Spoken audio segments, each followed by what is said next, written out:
Olá pessoal, meu nome é Roberta Viana e estamos aqui em mais um vídeo do nosso curso Introdução à Bíblia Católica. E trouxe aí alguns temas para que possamos abordar juntos, né? Como vocês estão vendo aí, vamos falar sobre os livros da Bíblia. Vamos estudar todos esses, Pentateuco, históricos, poéticos e sapienciais, profetas maiores e menores, evangelhos, epístolas de São Paulo, epístolas católicas. Claro que hoje nós vamos dar início ao Pentateuco, nós vamos falar um pouco de cada livro que compõe o Pentateuco. Também nós vamos abordar aí a história de São Jerônimo, para que você possa fazer o exercício com muita propriedade, porque tem muito assunto aqui falando sobre a vida de São Jerônimo. E também vamos finalizar aí com a Lexio Divina, que vai ajudar demais você a entender melhor sobre a Bíblia. Então vamos lá. Dando início aqui nos livros do Antigo Testamento. Sabemos que são 46 livros e estamos aqui com o Pentateuco. Nós já sabemos que Pentateuco significa os 5 primeiros livros da Bíblia.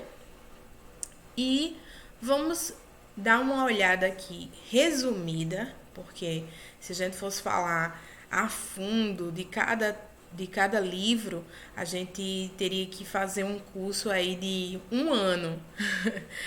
Mas eu trouxe para vocês algo resumido para que vocês também tenham curiosidade de pesquisar, de procurar em sites católicos, certo? É importante frisar que toda pesquisa que você for fazer, como nós estamos fazendo o curso baseado na Bíblia Católica, então é necessário que você pesquise em sites católicos, né?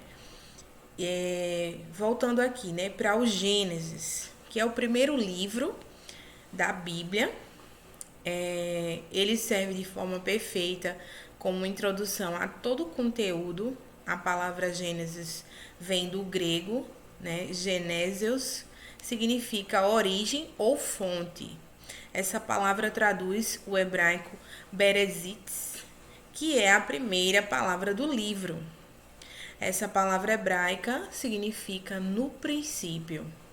Então, com certeza você já deu uma folheada na sua Bíblia, você já encontrou o livro do Gênesis, né? Já tivemos alguns exercícios para você pesquisar no livro do Gênesis, onde conta a história da criação, vai falar de Adão e Eva, vai falar da primeira família, né? Que depois que vem o pecado, aí Eva se relaciona com Adão e tem os filhos, enfim, vai começar a falar sobre a criação e é onde conta realmente a introdução daquilo que é plano de Deus para o seu povo, né? Depois vem o livro do Êxodo, o segundo livro da Bíblia, tem especial importância. Ele está para a Antiga Aliança como os Evangelhos para o Novo Testamento.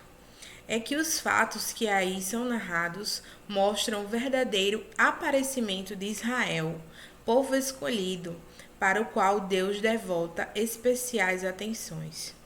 A libertação do cativeiro egípcio, onde jaziam oprimidos os hebreus, a figura ímpar de Moisés, as pragas do Egito, o êxodo ou partida e a travessia do mar, a caminhada até o Sinai, a teofania neste lugar, o decálogo, o código da aliança, a aliança de Moisés e dos anciãos, as instruções para a construção da arca e do santuário, o bezerro de ouro, o outro relato da aliança e o decálogo cultural. A glória de Moisés, a construção da arca e do santuário. Tudo está repleto de profundo significado. Javé é o Deus libertador, que constitui a sua nação predileta em vistas à vinda do Redentor prometido. O nacionalismo e a religiosidade israelitas fugem no Êxodo de maneira clara. Os hebreus perceberam ao vivo o excelso ato salvífico do Todo-Poderoso. Então veja só, o livro do Êxodo, que é o segundo livro, vem cheio de significados, né? É muita história do povo escolhido de Deus, né? Depois lá no Gênesis de Abraão, né? A história de Abraão, onde o Senhor pede para ele sair da terra dele, porque existe uma outra terra prometida, enfim. E aí o Êxodo vem contar toda essa trajetória do povo de Israel, que é o povo escolhido para continuar o projeto de Deus. Já o terceiro livro da Bíblia é o Levítico, né? Livro dos Levitas. Tinha o objetivo de expor para o povo de Israel quais as normas religiosas e sociais deveriam seguir. Aí a gente já vê um livro mais voltado para as regras do povo de Israel. Como todos os demais livros da Bíblia, foi totalmente inspirado por Deus, podemos dizer, a grosso modo, que era para os israelitas o equivalente do que são para nós o catecismo, o Código de Direito Canônico e a Instrução Geral do Missal Romano, adicionando ainda instruções de higiene, agricultura e bons costumes. Algumas regras levíticas são perfeitamente compreensíveis para nós, tais como as condenações à vingança, ao incesto, ao sexo com animais e aos sacrifícios humanos. Eu queria frisar também que no Levítico existem algumas regras que hoje você vai, se você for ler hoje, né, você vai dizer, ô gente, mas eu vivo isso. Por exemplo, naquela época tinha algumas regras que era como, por exemplo, não podia cortar a barba do lado, né? Então, enfim, algumas coisas que hoje a gente já vive, né? A gente já faz essas coisas e naquela época eles não faziam porque era algo mais cultural, era para que o povo de Israel fosse diferente de outros povos. Né? Deus queria colocar algumas regras para que existisse essa diferença. Quando as pessoas encontrassem um israelita, eles só em olhar para o israelita, só em ver a fisionomia, a característica de como ele se vestia, né? Como ele usava o cabelo, como ele usava a barba, as pessoas já conseguiam identificar que aquele povo era o povo israelita. Então, existe algumas coisas nesse livro do Levítico que você pode até dizer assim, mas está meio contraditório, mas não está. A Bíblia não é contraditória. Então, você precisa ler a Bíblia também olhando para o tempo que ela foi escrita, né? Por exemplo, o livro do Levítico foi escrito em uma época em que Deus queria instruir o povo, em que Deus queria que aquele povo específico fosse diferenciado dos outros, né? Onde um povo que era monoteísta, né, que acreditava em um só Deus, fosse diferente dos politeístas, que acreditavam em vários deuses. Então, que fique claro isso, tá bom? O quarto livro da Bíblia se chama Números, do Antigo Testamento, faz parte do conjunto de 5 escritos de Moisés, que é o Pentateuco, né? O livro de Números registra a história do povo de Israel durante os quase 40 anos de peregrinação pelo deserto. Em nosso idioma, o título do livro de Números deriva da Septuaginta, versão grega do Antigo Testamento. Quando os livros da Bíblia hebraica foram traduzidos para o grego, eles receberam títulos gregos. Neste caso, o quarto livro do Pentateuco recebeu o título Aritimoi, que significa números. Este título designa simplesmente as contagens dos homens de guerra que são encontradas em algumas partes do livro. E aí está essa passagem que você pode procurar na sua Bíblia. Já na Bíblia hebraica, o título mais comum para o livro é derivado da quinta palavra do texto hebraico, do primeiro versículo que pode ser traduzida como no deserto. Este título é muito mais apropriado para indicar o conteúdo geral do livro. Outro título utilizado para designar o livro vem da introdução do texto hebraico, e ele falou, ou falou o Senhor, uma referência ao conteúdo do livro como a verdadeira palavra de Deus para o povo de Israel. Então, não adianta explicar o livro dos números, porque ele mesmo já se explica, né? O livro dos números aí tem o objetivo de fazer essa contagem, né, dos homens de guerra. E como eu deixei aí essa passagem para vocês pesquisarem, vocês podem estar lendo aí a Bíblia e vendo, no caso é Números, capítulo 1 até o capítulo 4, né? Esse hífen aí que vocês estão vendo é até, então você vai ler o capítulo 1, capítulo 2, capítulo 3 e capítulo 4. E depois vocês vão pular para o 26, entendeu? Então é isso. O quinto livro da Bíblia se chama Deuteronômio. Algumas pessoas têm dificuldade de falar o nome desse livro, mas é fácil, né? E a gente vai entender um pouco aí das leis. Então, o Deuteronômio é o último livro do Pentateuco, funciona como um livro de memória de todo o conjunto da obra de Moisés. Seu nome significa a segunda lei, bem que o livro não contém uma nova lei, mas as leis dadas em Sinai. 39 anos antes, aqui são revistas e comentadas. Impunha-se com urgência tal repetição. À exceção de Caleb e Josué, todos quantos saíram do Egito e receberam as leis em Sinai, não mais existiam. Daí a necessidade de dar à nova geração, com toda a ênfase, essa repetição. Dessa tarefa se desincumbiu Moisés numa série de discursos nas planícies de Moabe, ao fim de 40 anos errantes e exatamente um mês antes da travessia do Jordão pelos israelitas para se apossarem da terra prometida.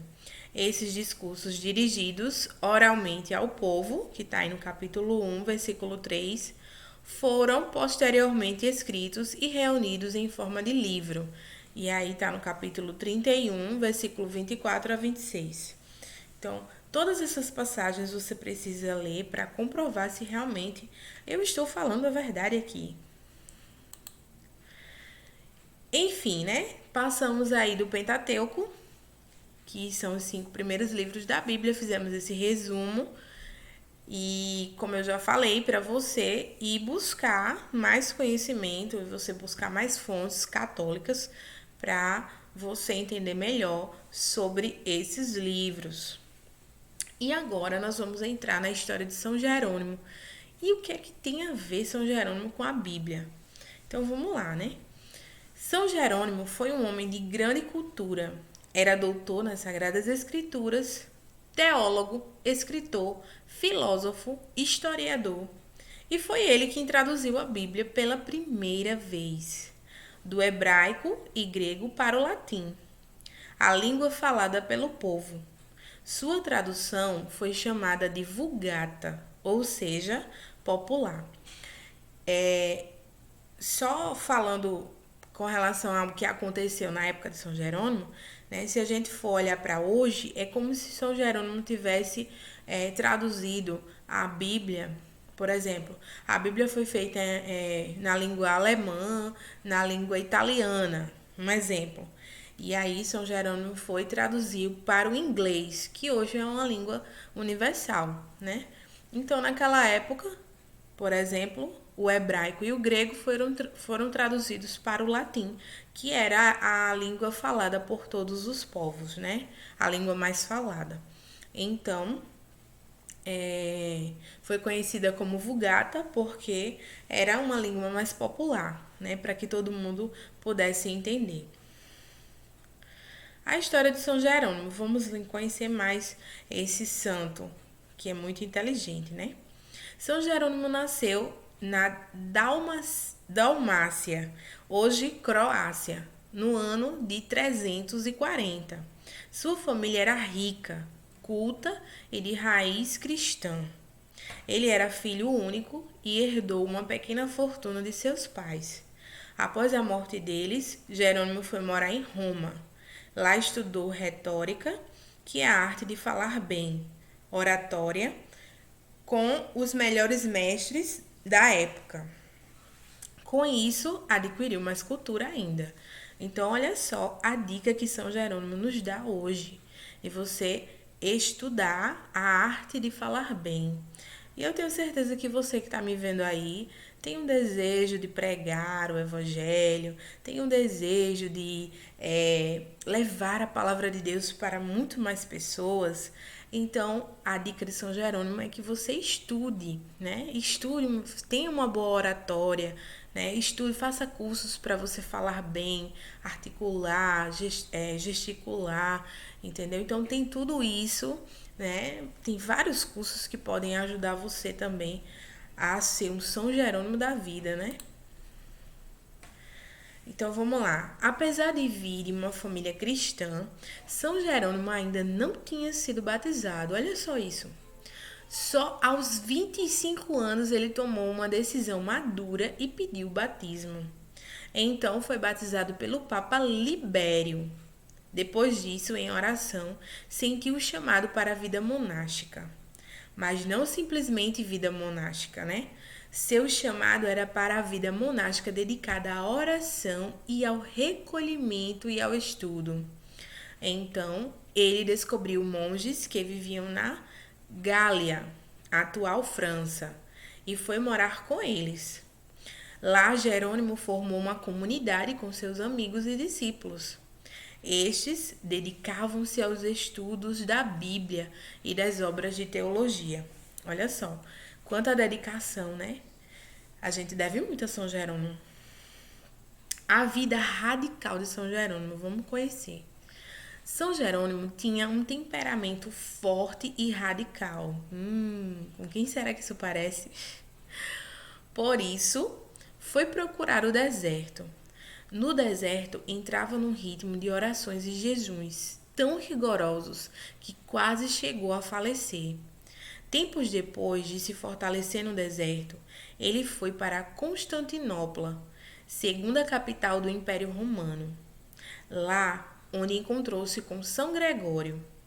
Este lhe mostrou o caminho do amor pelos estudos das Sagradas Escrituras.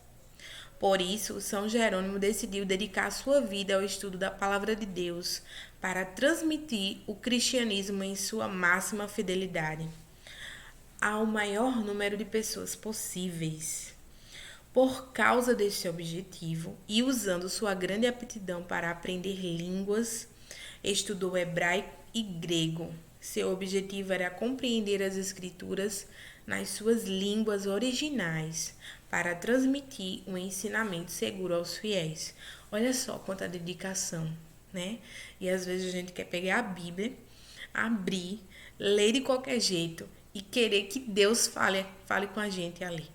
Então a gente precisa entender a vida de São Jerônimo. Por que eu coloquei a vida de São Jerônimo aqui? Para que vocês possam entender que ele estudou demais. E além do mais, ele fez muita oração e jejum, né? Então, existe uma preparação. Não é pegar de qualquer jeito e querer ler de qualquer jeito, não é verdade? Então, que São Jerônimo nos dê a graça de ter essa dedicação, né? Esse zelo pela palavra de Deus, que muitas vezes a gente não tem. Então, vamos lá.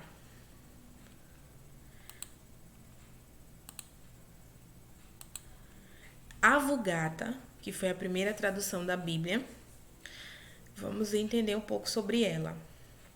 A fama da cultura e sabedoria de São Jerônimo se espalhou e chegou até Roma.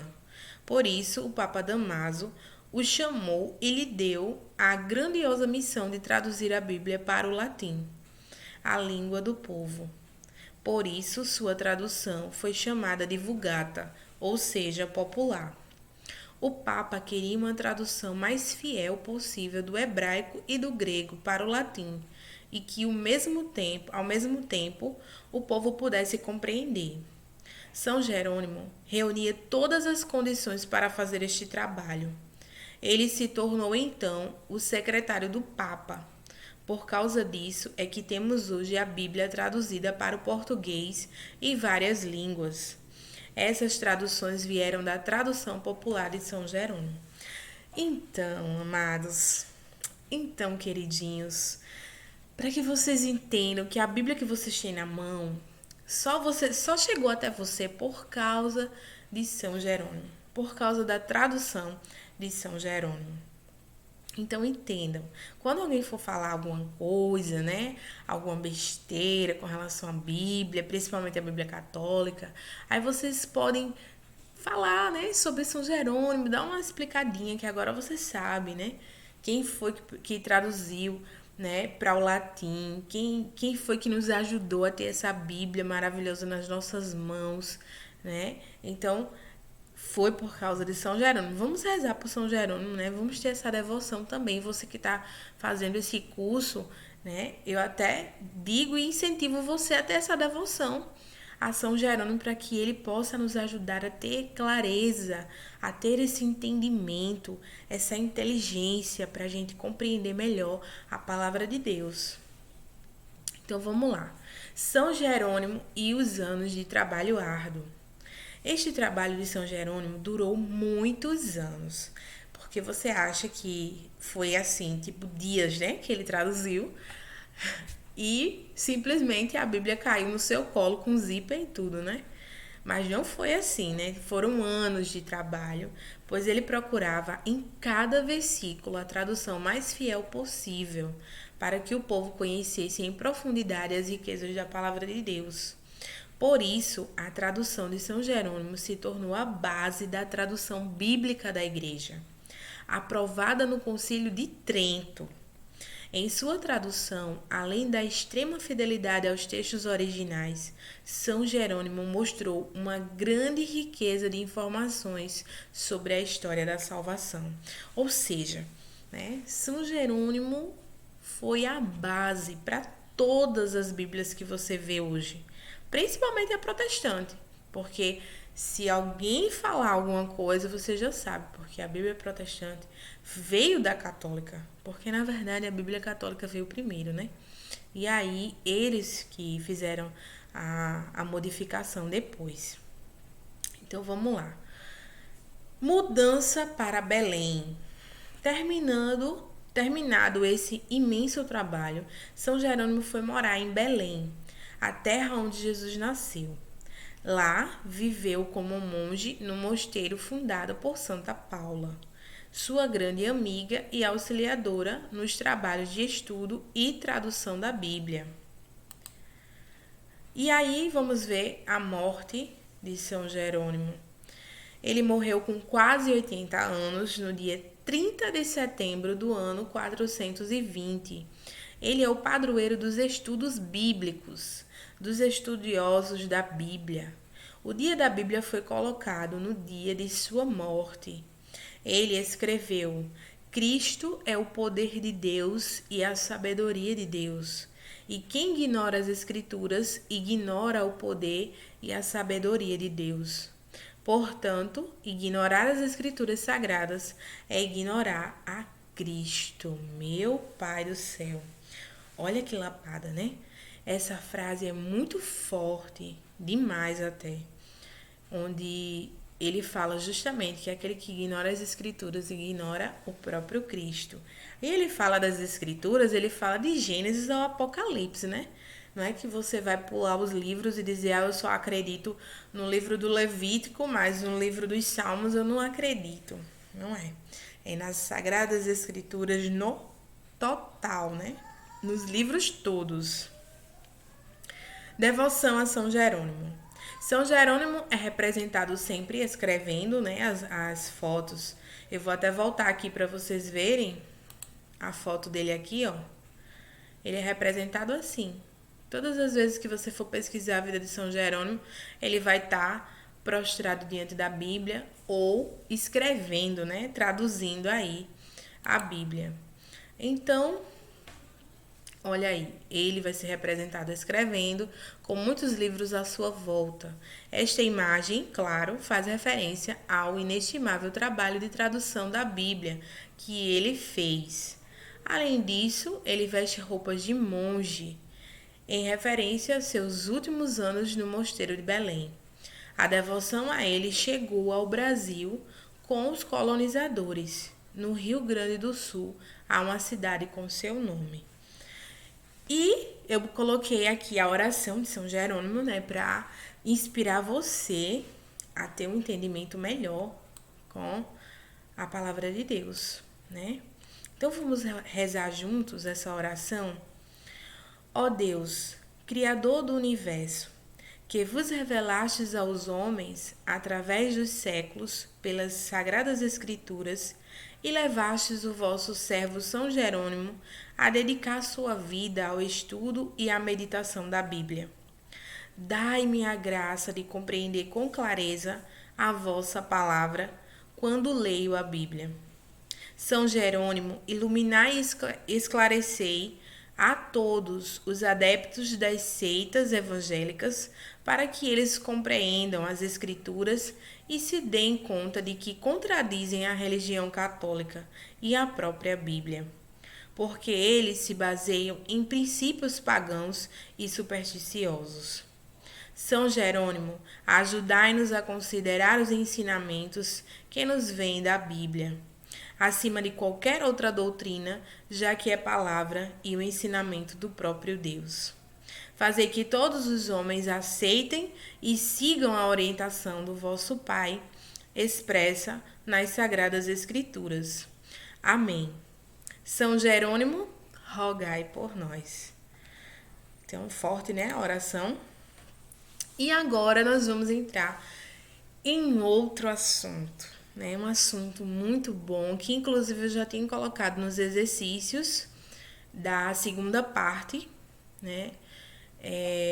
E só na verdade eu só coloquei uma figura com algumas explicações, né? Mas o exercício mesmo vai ser agora nesse exercício da parte 3 que eu coloquei já no grupo do WhatsApp para vocês.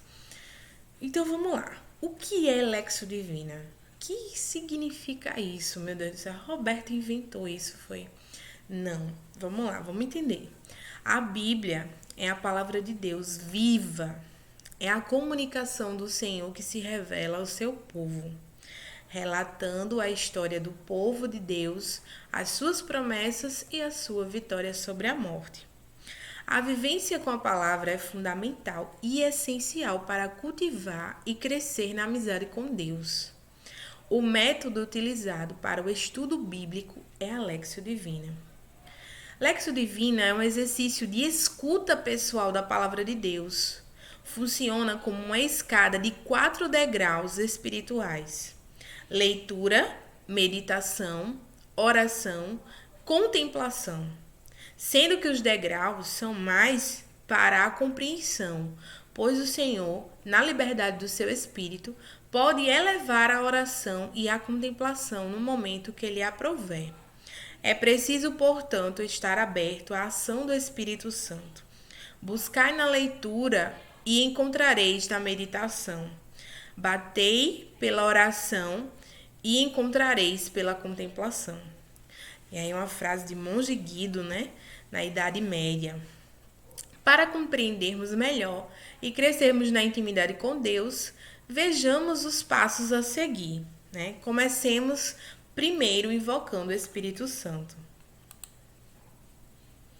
E aqui eu coloquei para vocês a oração do Espírito Santo, né? A gente vai rezar e depois a gente vai ver a importância dessa oração para a Lexio Divina. Vinde, Espírito Santo, enchei os corações dos vossos fiéis e acendei neles o fogo do vosso amor.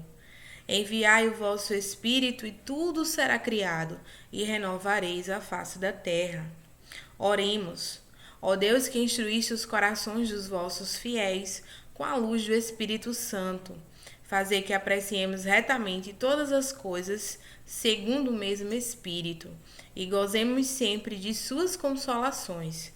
Por Cristo, Senhor nosso. Amém. Então vamos lá, vamos ver a importância dessa oração para a Lexio Divina, né? É importante esse momento para que possamos estar abertos ao que Deus quer nos falar na sua palavra. Reze essa oração todas as vezes que for fazer alguma leitura na Bíblia, para iluminar seus pensamentos e abrir seus olhos e ouvidos espirituais. Então vejamos, né, como é importante essa oração. Então, aqui eu coloquei essa figura para que vocês possam entender o que acontece quando a gente faz a Lexio Divina. A gente viu mais na frente, né, aqui, ó, que são 4 passos. Aqui, ó. Uma escada de 4 degraus espirituais: leitura, meditação, oração e contemplação. Tá vendo? Mas aqui são 10 passos, né? E a gente vai entender direitinho como é que acontece a Lexio Divina na nossa vida. A invocação ao Espírito Santo, né? Você com a Bíblia já, ó, o rapaz sentadinho aqui com a Bíblia e já invocando o Espírito Santo com a Bíblia aberta. E aí, vamos para o segundo passo. Lê com calma e atentamente o texto da Bíblia. E aí você lê e depois fecha a Bíblia. No terceiro passo, você vai fazer um profundo silêncio interior, lembrando do que leu. Então, aqui você vai ler bem direitinho, olhando passo a passo cada palavra para você não esquecer, porque você vai ter que lembrar aqui, ó.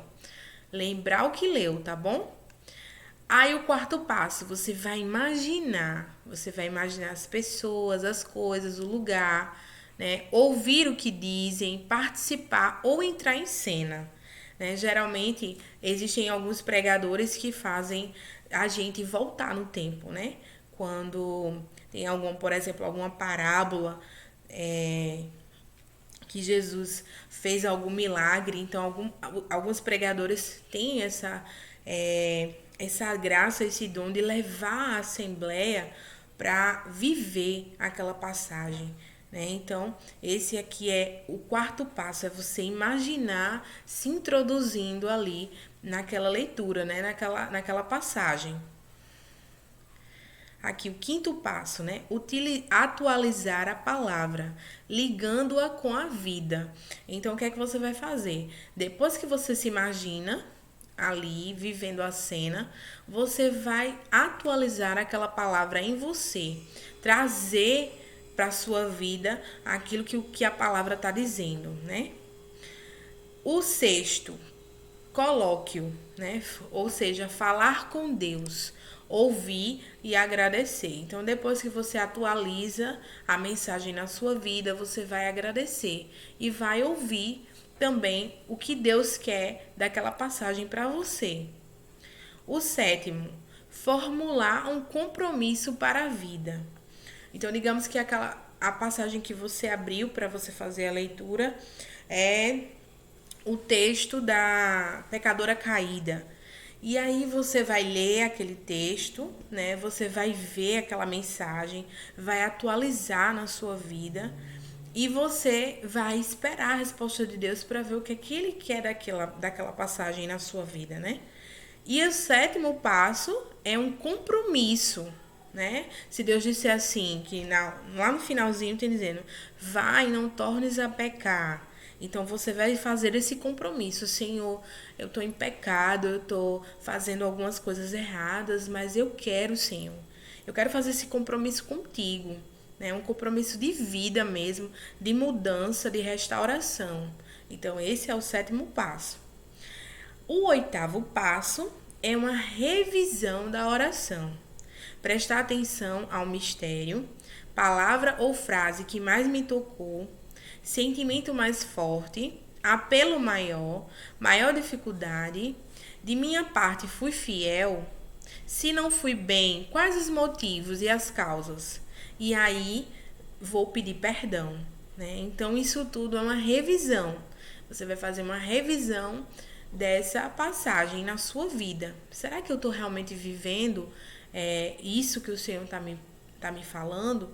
Será que quando ele deu essa palavra de ordem, vá e não tornes a pecar, será que eu estou vivendo realmente isso na minha vida? E aí você vai se questionar. E se você não estiver vivendo isso, você vai pedindo perdão. Senhor, piedade. Piedade de mim, Senhor, porque eu não consigo ainda deixar esse pecado. Me ajuda, Senhor. Me ajuda por essa palavra que o Senhor me apresenta. Me ajuda para que eu compreenda e que isso esteja enraizado no meu coração, ao ponto de eu querer de verdade mudar de vida, de largar o pecado, porque eu sei que a tua presença é melhor e maior em minha vida. Então é nesse sentido que você deve fazer o 8º passo. Já o 9º é registrar o que foi mais importante. Então isso aí, com certeza, para quem gosta de escrever, né, para quem tá aí bem organizadinho, eu só vejo as pessoas mandando foto para mim, né, dos cadernos bem organizadinho, muito bem, parabéns pela sua dedicação. Então você deve registrar o que foi mais importante. Esse é o 9º passo. E o 10º passo, você deve escolher uma frase como resumo para você memorizar. Aí muita gente fala assim, eu queria muito ser como esses pregadores que falam, né? Lá em 1 Coríntios, capítulo 2, versículo 10, tá dizendo isso, isso e isso, né? Lá no Salmo 24, tá dizendo, o Senhor é meu pastor e nada me faltará. Né? Então, muita gente tem esse desejo, eu quero estudar a Bíblia ao ponto de conseguir decorar e saber o que aquela palavra está falando. Então, sabe como é que você vai conseguir isso? É justamente fazendo todos esses passos aqui, bem direitinho, até chegar no 10º passo, que é escolher uma frase como resumo para você memorizar.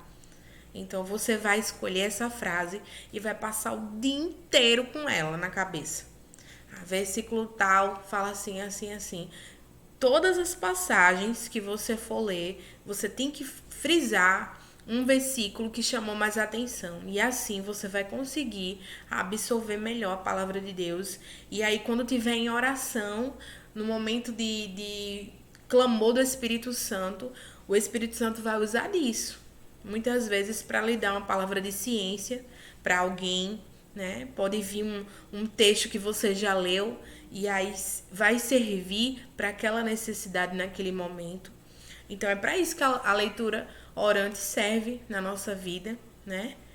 Eu espero que tenha ficado claro. Então aqui nós vamos ver o que significa, né, os 4 passos da Lexio Divina. Primeiro, a leitura, né? O que fala o texto, né? Você vai ler e vai ficar fazendo esses questionamentos. O que fala o texto? É necessário estar atento aos detalhes, ao ambiente, o desenrolar dos acontecimentos, os personagens do texto, quais são os diálogos, a reação das pessoas, procurando perceber os seus sentimentos, as questões mais interessantes, as palavras e trechos que chamam mais atenção. Esse é o que exige maior esforço da nossa parte. Então, esse momento da leitura é crucial. Você tem que prestar bem atenção em todo o corpo do texto, naquilo que você vai ler, no ambiente, na cultura, entendeu? Tudo que for dito ali, porque vai ser muito importante para os outros passos. A meditação. O que diz o texto de forma pessoal para mim? Então, aí já é você olhar, trazer o texto para dentro, né? Atualizar o texto dentro de você, né? Este é o momento de se colocar diante da palavra. É a hora de ruminar, saborear a palavra de Deus. Na meditação, vamos questionando, confrontando a passagem com a nossa vida, por meio do Espírito Santo. E aí você vai pegar a parábola do semeador e aí você vai se questionar, né? Qual a terra que o meu coração é hoje? Será que o meu coração é uma terra fértil que vai cair as sementes e vai dar bons frutos? Ou meu coração é uma terra cheia de pedregulho, onde as sementes vão cair, elas vão até nascer, mas elas vão ser sufocadas, né, pelas pedras. Então, a meditação faz esse questionamento. Já o terceiro passo é a oração, né? O que o texto me faz responder ao Senhor. E já é uma resposta sua para o Senhor. O que aquele texto está fazendo na sua vida como resposta, né? Como entrega ao Senhor. A oração nasce como fruto da meditação. Os sentimentos nos levam a dar uma resposta a Deus. Tá aí, uma resposta. Através do Espírito Santo, nos é suscitado o louvor, a súplica, a oração penitencial e a oferta. Pode acontecer tudo isso ao mesmo tempo? Com certeza. Você vai começar a louvar e daqui a pouco vem uma súplica, daqui a pouco vem uma oração penitencial, daqui a pouco vem uma oferta. Ah, Roberta, mas hoje eu só consegui fazer uma oração de oferta. Não tem problema, não tem problema. Aí tá os passos do que pode acontecer diante de um texto que você vai ler, né? Então você pode louvar ao Senhor. Oh, Senhor, te louvo por essa palavra de misericórdia que fecunda o meu coração. Eu te louvo, Senhor. E aí você faz a oração baseada no louvor. Aí depois, se você quiser, você vai para a súplica, depois para a oração penitencial e depois para a oferta. Você pode fazer esse caminho de oração. Mas se você não quiser, se você só quiser se concentrar em um, se aquela palavra te chamou a atenção, só para você fazer uma oração de oferta, então você só faz uma oração de oferta, não tem problema. Vai de acordo com o que o Espírito Santo vai lhe conduzir, né? Então, o quarto passo é a contemplação. O que a palavra faz em mim? É o próprio Deus que age em nossas vidas. É permitir a ação de Deus que recebe a nossa oração e nos leva ao seu coração. Na contemplação, nós somos impelidos a ser como Cristo. Que o próprio Deus nos conceda a graça de a cada novo dia crescermos na intimidade com a palavra, com a sua palavra. Então a contemplação é justamente essa resposta que a gente vai dar a Deus depois dessa leitura, né? Então eu desejo muito que isso ajude você, que isso faça com que abra a sua visão espiritual para a Bíblia, porque eu sei que tem muita gente com dificuldade, tem muita gente que tem dificuldade de realmente entender as escrituras, e a Lexio Divina ela vai fazer com que você se aprofunde, mergulhe, entre na cena, né? Seja o protagonista e viva aquela cena ali bem direitinho, olhando a questão cultural, olhando o ambiente, olhando as pessoas que estão sendo o objetivo daquele texto, né? Ah, por que Jesus fala daquela forma com aqueles fariseus, né? Porque Jesus cita aquela passagem do Antigo Testamento. Então, isso tudo você vai fazer esse questionamento e vai ruminar a palavra até que ela vire resposta na sua vida. Amém? E aí chegamos ao fim, né, de mais um vídeo do nosso curso, que já está na terceira semana. Eu agradeço demais a atenção de vocês. E eu deixo uma frase da nossa baluarte, né? Santa Teresinha do Menino Jesus, que era uma mulher muito inteligente também. Ela amava as Sagradas Escrituras, estudava muito, né? E era muito sábia. E ela diz, né? Compreendi que sem o amor todas as obras são nada, mesmo as mais brilhantes. Então, o que é que essa frase quer dizer para mim, para você hoje? Vamos mergulhar nessa frase, né? E entender que se você não fizer com amor, não adianta. Não adianta, você vai só perder seu tempo. Então, eu desejo que você faça esse curso, continue fazendo ele com muito amor, com muita dedicação, com muita perseverança, porque eu sei que os méritos vão vir e já estão chegando, né? Muitas pessoas já estão recebendo graças, muitas pessoas já estão recebendo dons, manifestação do Espírito Santo na sua vida a partir da palavra de Deus. E eu só tenho a agradecer, só tenho a louvar ao Senhor por essa oportunidade que eu estou tendo de entrar aí na sua casa através desse meio de comunicação para fazer com que o seu coração se abra à vontade de Deus, né? E tem muita coisa vindo por aí, muita coisa boa da parte de Deus que Ele vai fazer com que a gente possa amar cada vez mais a palavra dEle. Tá bom? Um cheiro no coração de todos vocês e eu espero que vocês tenham entendido bem direitinho e vamos aos exercícios, tá bom? Qualquer dúvida, pode perguntar. Deus abençoe.